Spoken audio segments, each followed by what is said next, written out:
Selamat pagi Pancaran Kasih Depok. Bapak, Ibu, Saudara-saudara, anak-anak yang diberkati Tuhan, seluruh warga jemaat GPIB Pancaran Kasih Depok. Shalom, embun di pagi hari.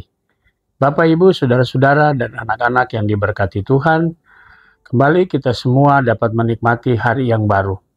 Indahnya karya ciptaan Tuhan setelah kita membuka mata kita, setelah lewati tidur malam kita. Pagi hari ini tentu kita tetap menikmati dan ingin mengatakan bahwa semua yang kita rasakan sampai hari ini adalah karena kasih dan setia Tuhan dalam hidup kita.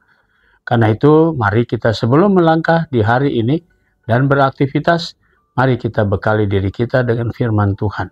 Kita berdoa. Bapa di surga, kembali kami datang padamu mengucap syukur untuk semua berkat Tuhan. Engkau sudah jaga kami, tidur malam kami, pagi ini Engkau sudah bangunkan kami kembali. Untuk kami beraktivitas dan menjalani seluruh panggilan dan pengutusan yang Tuhan percayakan pada kami. Namun sebelum kami beraktivitas dan melangkah, kami ingin Tuhan juga memperlengkapi kami dengan firman-Mu, yang akan menuntun kami dalam karya kerja kami, sehingga kami senantiasa mendasari hidup kami dengan firman-Mu. Berbicaralah ya Tuhan, kami semua sudah siap mendengarkannya. Amin. Bapak, Ibu, Saudara-saudara, anak-anak yang diberkati Tuhan, pagi hari ini pembacaan Alkitab kita terambil dalam Perjanjian Lama, Kitab Hakim-Hakim, pasalnya yang ke-11, ayatnya yang pertama sampai dengan ayatnya yang ke-11. Penekanannya pada ayatnya yang ke-11, yang berkata demikian. Yefta pun ikut dengan para tua-tua Gilead, dan bangsa itu mengangkat dia sebagai kepala dan panglima mereka. Semua hal itu disampaikan oleh Yefta di hadapan Tuhan di Mizpah. Demikian sabda Tuhan. Judul yang menjadi landasan dari renungan kita pada pagi hari ini berkata, tidak dapat memilih, tetapi terpilih. Bapak, Ibu, Saudara-saudara, anak-anak yang diberkati Tuhan. Yefta dikatakan pada ayatnya yang pertama pasal 11 ini adalah seorang yang gagah perkasa, seorang wanita pelacur. Di satu sisi ada nilai plusnya, tapi di sisi lain Yefta lahir dari seorang wanita pelacur dalam bacaan kita pada hari ini. Dan karena itu Yefta disingkirkan dari keluarga besarnya, karena dia tidak akan mendapat warisan. Kondisi ini yang membuat Yefta merasa dia sudah tidak berarti lagi. Karena itu dalam bacaan kita dikatakan dia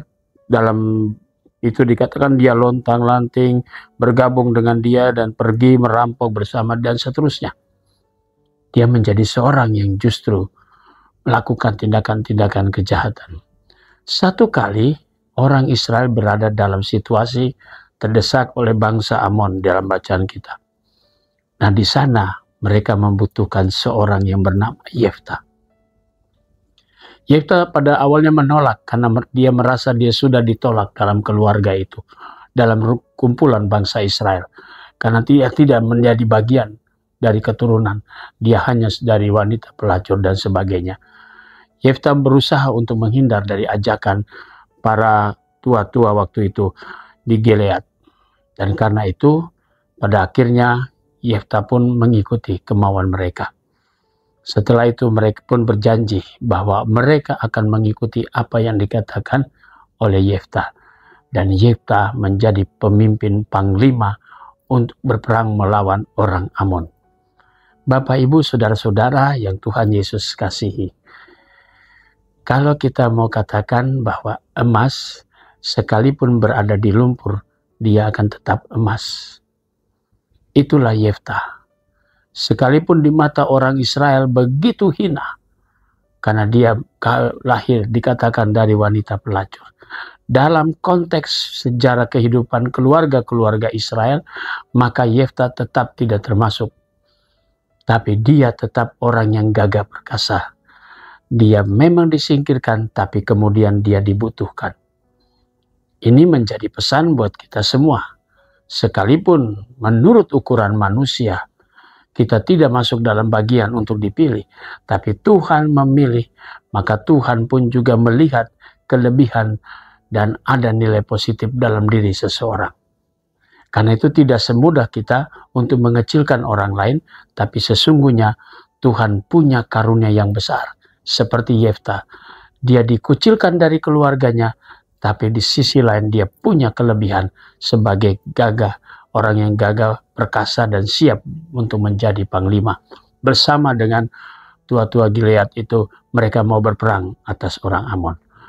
Apa pesan yang bisa kita ambil dari cerita ini? Sosok seorang Yefta yang tadinya tidak diperhatikan, tidak dipedulikan, bahkan disingkirkan, dan Yefta jatuh dalam segala tindakan kejahatan, tapi kemudian Yefta dipilih dan terpilih untuk menjadi panglima, diminta oleh orang Israel. Itu yang saya katakan, emas sekalipun ada dalam lumpuran, dia tetap nilainya emas dan tidak akan berkurang. Itulah Yefta.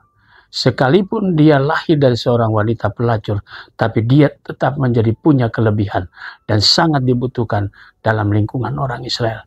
Bapak, Ibu, saudara-saudara, dan anak-anak yang diberkati Tuhan.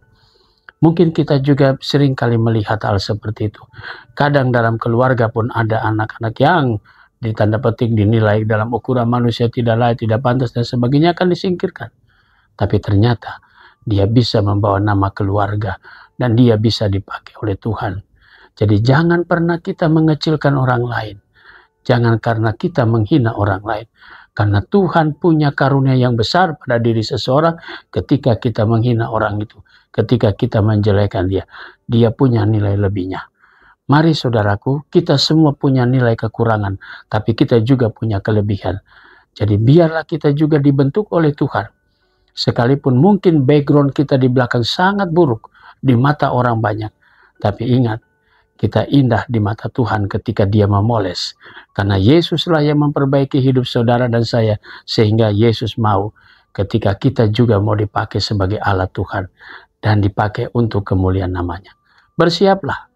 Dan selalulah untuk memberi diri. Dipakai oleh Tuhan sebagai alatnya.